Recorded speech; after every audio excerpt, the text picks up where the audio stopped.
Hello everybody, this is Marjorie. Friday again, woo! Now, I was going to tell you, on the last night that Singh and I were in Carstairs on our holidays, on the last night they had a variety show, right? I'm still laughing, yeah. Senga comes in and she says, Marjorie, I've got us 3 tickets, right, for you, me and the woman we were staying with. She says, in Lanark in the Memorial Hall, they're having a variety show. And the headline act, it's a man with a big organ.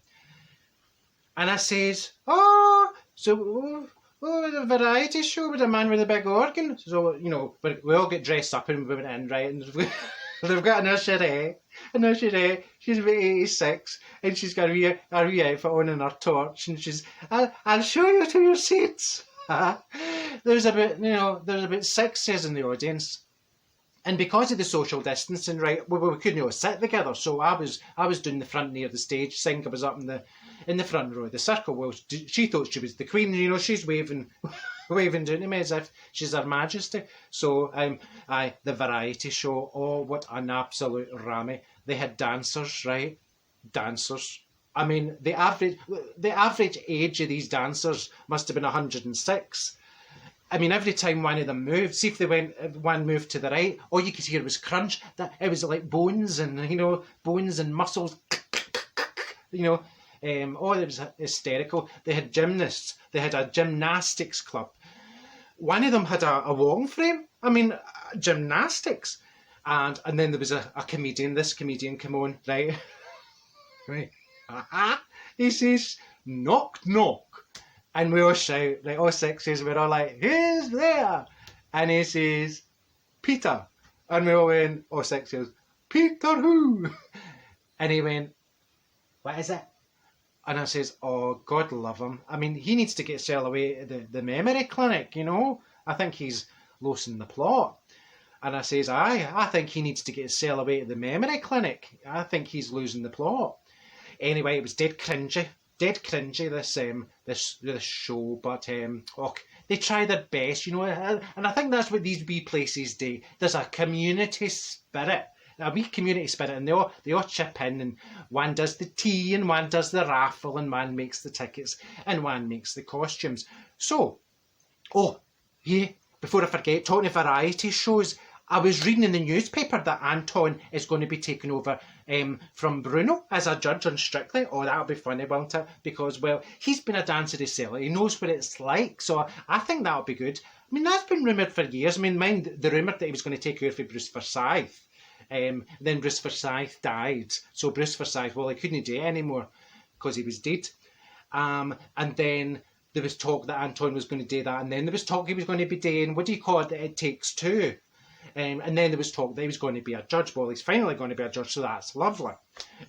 So we're sitting in the audience, and at the interval, right, I turned to this woman and says, I mean, it's lovely watching, isn't it? Lovely watching the folk on the stage. But I mean, I've been on the stage myself. And she says, oh, what was the last thing you were in? I says, oh, I was a nun in The Sound of Music. And she says, she starts laughing. She says, I think nuns are hysterical. I think nuns are a wee bit like penguins. And I says, excuse me, what is funny about nuns? My mother was a nun.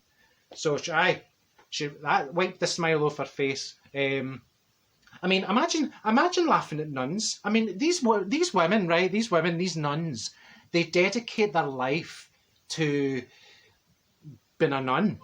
And a nun. I mean, I thought about being a nun.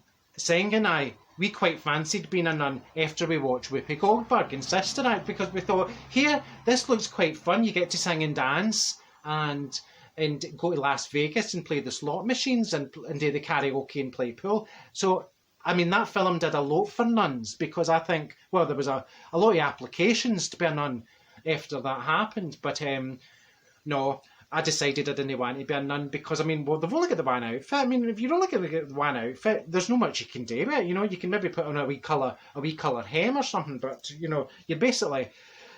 you're stuck in the one outfit. Anyway, right, Friday. Now, next week, I'll give you some highlights of what's happening next week. Next week, my producer David says, now that you're a YouTube sensation, Marjorie, you'll need to go on a health and safety course. A health and safety course for the filming for YouTube. I says, I've been filming for YouTube for months. Now I have to go on a health and safety to make sure I'm doing it right. He says, aye. So Donald, the health and safety man, will be doing an online module with me next week. I says, oh, that's something to look forward to. Have you seen him? Seen Donald? Oh my God. Britain's last hope. He's got the personality of a newt. So I've got Donald, and Senga says, now that we're back, we're going to get into our exercise and our hobbies, and we're going to start doing different things. So God only knows what she's going to come away with.